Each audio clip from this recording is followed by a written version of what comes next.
2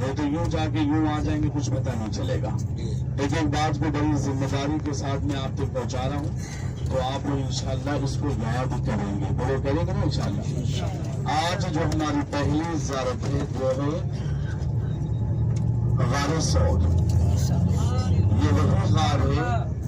جب اللہ کے پیارے نبی کریم صلی اللہ تعالی علیہ وسلم نے مکہ المکرمہ سے ہجرت کیا،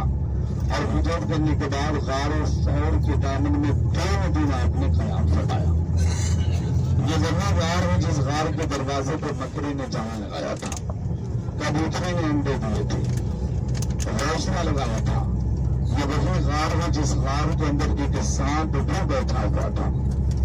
یہ وہی غار ہے جس غار کے اندر حضرت ابو بکر صدیق رضی اللہ تعالیٰ عنہ نے حضور کے ساتھ 3 دن اور 3 راتیں آپ نے قیام فرمایا۔ اور جو 3 دن میں آپ نے نیکی کی تھی، شاید ہم پوری زندگی بھر نیکی کریں گے تو اس ایک نیکی کے برابر نیکی نہیں۔ تو آج انشاءاللہ اس مقدس غار کی ہم زیارت کریں گے، اور اس کے بعد سے پھر دعا کریں گے، پھر آگے کی زیارت ہوگی۔ ایک ایک بات جو یاد رکھنا، ہجرت کا پہلے کا واقعہ میں آپ کو سناتا ہوں کہ ابھی اللہ کے پیارے نبی کریم صلی اللہ تعالی علیہ وسلم نے آپ نے ہجرت نہیں کیا تھا، تو ہجرت سے پہلے کا واقعہ یوں تھا کہ کفار مکہ جو حضور کے خلاف تھے، اور ان ظالموں نے مکہ المکرمہ کے اندر نبی کریم صلی اللہ تعالی علیہ وسلم نے آپ نے ابھی ہجرت نہیں کیا تھا۔ ہجرت سے پہلے کا واقعہ جو تھا، کفار جو تھے نا، وہ سارے کے سارے حضور کے خلاف تھے، اور ان ظالموں نے مکہ المکرمہ کے اندر بیٹھ کے ایک بہت بڑا میٹنگ کیا تھا، جس میٹنگ میں بڑے بڑے سردار ابو جہل تک موجود تھا، اور اسی مجمع کے اندر جو ہے ایک شیطان جو ہے انسانی شکل میں، یعنی کہ بوڑھے کی شکل میں آ کے مجمع میں بیٹھ گیا۔ تو سب لوگ اپنی اپنی باتیں رکھ رہے تھے، تو اسی مشورے میں وہ شیطان بھی اپنی باتوں کو رکھتا ہے۔ سب سے پہلے ایک شخص اٹھا اور ہمارے نبی کریم صلی اللہ تعالی علیہ وسلم کے خلاف معاذ اللہ کہنے لگا، کہتا ہے کہ ان کو مکہ المکرمہ سے باہر کر دیا جائے۔ کہہ دیجیے نعوذ باللہ، کہہ دیجیے معاذ اللہ۔ جب یہ بات مجمع میں رکھا تو پھر دوسرا بندہ اٹھا اسی مجمع میں، اس نے یہ کہا کہ ایسا کرتے ہیں کہ ان کو ایک کالی کوٹھری میں بند کر دیا جائے، اور کسی سوراخ کے ذریعے جو ہے ان کو کھانا پیش کیا جائے۔ لیکن جب مجمع میں شیطان بیٹھا تھا، اچانک وہ اٹھا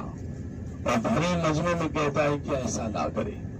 کیونکہ اسے یہ بات پتا تھی کہ جو اگر اللہ کے پیارے نبی کریم صلی اللہ تعالی علیہ وسلم سے ایک مرتبہ اگر ملاقات ہو گئی،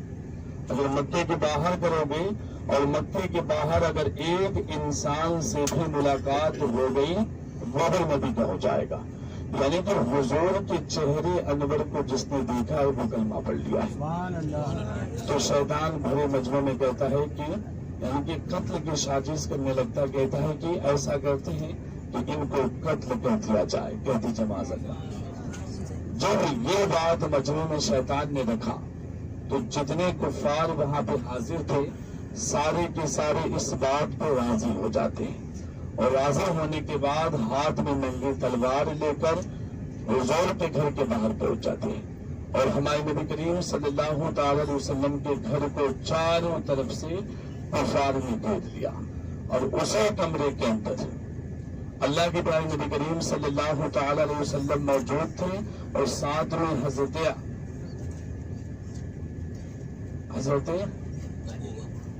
بولو آپ ماشاء اللہ حضرت علی رضی اللہ تعالیٰ عنہ حضور کے ساتھ کمرے کے اندر بیٹھو۔ اب اندازہ یہ لگائیے کہ باہر 40 لوگ ہیں، اور وہ بھی ہاتھ میں ننگی تلوار ہے، اور اس جگہ پہ حضور نے علی سے کہا کہ علی سو جاؤ۔ شاید ہم لوگ ہوتے نا تو بولتے جان بچی تو لاکھ روپے، لیکن حضرت علی کا ایمان دیکھ بڑا مضبوط تھا۔ جیسے حضور نے یہ کہا کہ علی آج رات میرے بستر پہ سو جاؤ، اور کل ان امانتوں کو، یعنی کہ حضور کے پاس جو مکے والوں نے اپنی امانتوں کو رکھا تھا، تو حضور نے فرمایا کہ ان امانتوں کو کل بانٹ کے پھر مدینے بھاگ چلے آنا۔ اور یہ جملہ سننے کے بعد حضرت علی کے دل میں خیال یہ آتا ہے کہ آج کچھ بھی ہو جائے مجھے موت نہیں آ سکتی۔ یعنی کہ حضرت علی کا یہ ایمان ہے نا، تو حضور نے کہہ دیا کہ کل جو ہے مدینہ پاک پہ آنا ہے، تو حضرت علی کے دل میں خیال یہی آتا ہے کہ 4 نہیں، اگر 40 نہیں 40 لاکھ بھی اگر آئیں گے تو میرا کچھ نہیں بگاڑتا، اور حضرت علی جو حضور کے رشتے میں سو گئے۔ اس کے بعد سے حضور نے ایک دعا پڑھی وہاں پہ، سورہ یاسین شریف کی آیت کریمہ ہے، آپ نے دعا کو پڑھی، وَجَعَلْنَا مِن بَيْنِ أَيْدِيهِمْ سَدًّا وَمِنْ خَلْفِهِمْ سَدًّا فَأَغْشَيْنَاهُمْ فَهُمْ لَا يُبْصِرُونَ۔ آپ نے اس دعا کو پڑھی اور پڑھنے کے بعد جو ہے آپ نے دم کیا مٹی کے اوپر، اور دم کرنے کے بعد اسی مٹی کو آپ نے ہواؤں میں بکھیرا، اور جیسے ہی آپ نے مٹی کو ہواؤں میں بکھیرا ہے نا، سب کی آنکھوں پہ پردہ پڑ گیا،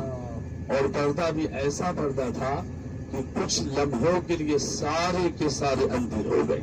اور اللہ کے پیارے نبی کریم صلی اللہ تعالی علیہ وسلم اپنے گھر سے نکلے اور سیدھا حضرت ابو بکر صدیق کے گھر پہنچ گئے۔ اچھا، حضور کا گھر آپ لوگوں نے دیکھا ہے مکہ پاک، جہاں پہ حضور کی ولادت پاک، میں بتاتا ہوں ایک بات کو نوٹ کیجیے گا، انشاءاللہ جائیے گا نا تو وہ مقدس گھر آج بھی وہاں پہ ایک ایسی خوشبو آتی ہے کہ شاید پوری دنیا میں ایسی خوشبو نہیں ہوگی۔ جب ہم صفا کی پہاڑی پہ کھڑے رہیں گے نا، یہ صفا کی پہاڑی ہے، اس طرف مروہ کی پہاڑی، تو صفا سے آگے چلیں گے تو آپ کے رائٹ ہینڈ پہ 3 دروازے آئیں گے جس پہ لکھا ہوگا باب السلام، اور باب السلام سے جیسے ہی آپ باہر نکلیں گے نا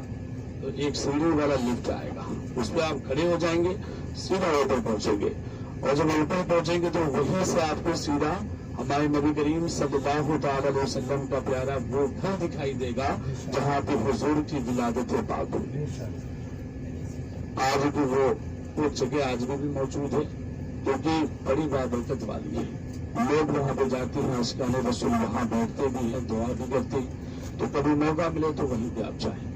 اور یہ واقعہ وہیں کیا ہوا تھا، سارا کفار مکہ نے حضور کے گھر کو، اسی گھر کو گھیرا ہوا تھا۔ اللہ کے پیارے نبی کریم صلی اللہ تعالی علیہ وسلم جب آپ وہاں سے چلے تو کفاروں کو آنکھوں پہ پردہ پڑ گیا تھا، نظر کچھ نہیں آیا، اور حضور پہنچ گئے حضرت ابو بکر صدیق کے گھر۔ اچھا، ان کا گھر کہاں پہ تھا؟ 88 نمبر گیٹ۔ آپ لوگوں نے دیکھا ہوگا جب آپ حرم میں داخل ہوتے ہیں نا تو 179 گیٹ سے اندر داخل ہوتے ہیں، اور دوسرا جو طریق ہجرہ جو کہلاتا ہے 88 نمبر گیٹ سے جب باہر نکلیں گے نا تو رائٹ ہینڈ پہ الراضی ATM بینک موجود ہے، اور جہاں پہ الراضی ATM بینک موجود ہے یہ وہی جگہ ہے جہاں پہ حضرت ابو بکر صدیق کا پیارا گھر تھا۔ کچھ سالوں تک وہاں پہ مسجد بنی رہی چھوٹی سی، اس کے بعد سے اب یہ جو عمارت بنی ہے، اس عمارت میں ایک فلور جو ہے نا اس میں وہ مسجد آج بھی حضرت ابو بکر صدیق کے نام سے ہی موجود ہے۔ وہاں پہ 5 وقت کی نماز بھی ہوتی ہے، لوگ جاتے بھی ہیں، تو کبھی موقع ملے وہاں پہ بھی جائے۔ یہ وہی جگہ جب اللہ کے پیارے نبی کریم صلی اللہ تعالی علیہ وسلم آپ اپنے گھر سے نکلے اور وہاں جب پہنچے تو آپ نے آواز دی، اور جب اندر آپ نے آواز دی تو اندر سے آواز آتی ہے کہ لبیک یا رسول اللہ میں حاضر ہوں۔ اب اندازہ یہ لگائیے کہ رات کا وقت تھا، اور ہو سکتا ہے کہ رات میں حضرت ابو بکر صدیق نیند کی غفلت میں سوئے ہوں، لیکن نہیں، کیونکہ حضور نے پہلے ہی یہ بتایا تھا حضرت ابو بکر صدیق سے کہ ایک رات ایسی آئے گی جس رات میں ہم مکہ المکرمہ سے مدینے کے لیے ہجرت کریں گے، اور حضور نے جس دن بتائی تھی اس دن سے لے کر ہجرت والی رات تک حضرت ابو بکر صدیق جو ہے نا راتوں میں سونا ہی چھوڑ دیا، اللہ کی عبادت کیا کرتے تھے، راتوں میں نفل نمازیں ادا کیا کرتے تھے، اللہ کا ذکر کیا کرتے تھے، پوری رات جو ہے نا عبادت میں گزار دیا کرتے تھے۔ دل میں یہی خیال تھا کہیں ایسا نہ ہو کہ یہ وہی رات ہو۔ اللہ اکبر، یعنی کہ حضرت ابو بکر صدیق جو ہے نا حضور سے بڑی محبت کرتے ہیں، یہاں تک کہ اپنا جان مال سب کچھ نبی پہ نچھاور کر دیا۔ اس کے بعد سے حضور کو اب حضرت ابو بکر صدیق کو حضور نے وہاں سے لیا۔ اب یہی راستہ جو ہے نا جس کا نام ہے طریق ہجرہ، ہجرت والا راستہ، جو اللہ کے پیارے نبی کریم صلی اللہ تعالی علیہ وسلم نے آپ نے مکہ المکرمہ سے ہجرت کیا تھا تو حضرت ابو بکر صدیق کے گھر سے وہیں سے بالکل سیدھا یہ روڈ نکلا ہوا طریق ہجرہ ہے، اس کے بازو میں طریق ابراہیم خلیل ہے۔ تو یہ طریق ہجرہ جو کہلاتا ہے یہ ہجرت والا راستہ، کیونکہ اللہ کے پیارے نبی کریم صلی اللہ تعالی علیہ وسلم کو یہی راستہ آپ نے پسند کیا تھا، یہی سے آپ نے ہجرت کی تھی، اور ہجرت کرنے کے بعد آپ غار ثور کے دامن میں آپ پہنچ گئے۔ تو ہم لوگ قریبی پہنچے، ابھی تقریباً یہ ڈیزل ڈالنا، ڈیزل کے بعد انشاءاللہ سیدھا ہم غار کے قریب پہنچیں گے، اور پہنچنے کے بعد پھر وہاں کا جو واقعہ میں وہیں سے بتاؤں گا۔ جب وہ منظر سامنے ہوگا اس کا مزہ کچھ اور ہوگا، لیکن ایک ہی بات کو یاد کریے گا، انشاءاللہ جو ذات یاد ہو جائے گا نا، تو جب لوگوں کو، گھر والوں کو بتائیں گے، یقیناً اس کے دل میں ایک جذبہ اٹھے گا، یا اللہ ہم بھی جلدی مکی کی حاضری ہو جائے، تو انشاءاللہ حاضری ہوگی، اور آپ لوگ کو بھی انشاءاللہ بار بار ہوگی۔ جو ایک مرتبہ آ گیا ہے نا، سمجھ لیجیے ان کا کھاتا کھل گیا ہے۔ نہیں تو پہلے تو دعائیں کرتے تھے کہ میرے مولا ایک مرتبہ دکھا دے، ایک مرتبہ حاضری کرا دے، دکھا دے وہ بستی جہاں تیری رات دن رحمت برستی ہے۔ یقیناً لوگ جو ہے دعائیں کرتے ہیں، اور حاضری آپ لوگوں کی ہو گئی، یعنی کہ خانہ کعبہ کو آپ لوگوں نے دیکھ لیا۔ اب جو کیفیت جو پہلے کی جو تھی نا وہ بدل جاتی ہے۔ تو پہلے کعبہ کو نہیں دیکھا تھا تو وہ آپ کے دل میں کیفیت تھی، لیکن جب آپ کعبہ کو دیکھ لیتے نا، اب طرف اور بڑھ جاتی ہے کہ میرے مولا ایک بار دیکھا ہے اور بار بار دیکھنے کی تمنا ہے، یہ ہر مومن کی کیفیت ہوتی ہے۔ تو اللہ آپ لوگوں کو بھی بار بار مکۃ المکرمہ کی بہادر حاضر نصیب عطا فرمائے، اور تھوڑے دیر میں انشاءاللہ وہاں پہنچیں گے، پھر غار کی زیارت کریں گے، اس کے بعد پھر میں آگے بتاؤں گا۔ اگر آپ لوگوں کو میرا یہ بلاگ پسند آیا تو لائک کریے، کمنٹ کریے، شیئر کریے، اور زیادہ سے زیادہ سبسکرائب کریے گا۔ اللہ حافظ۔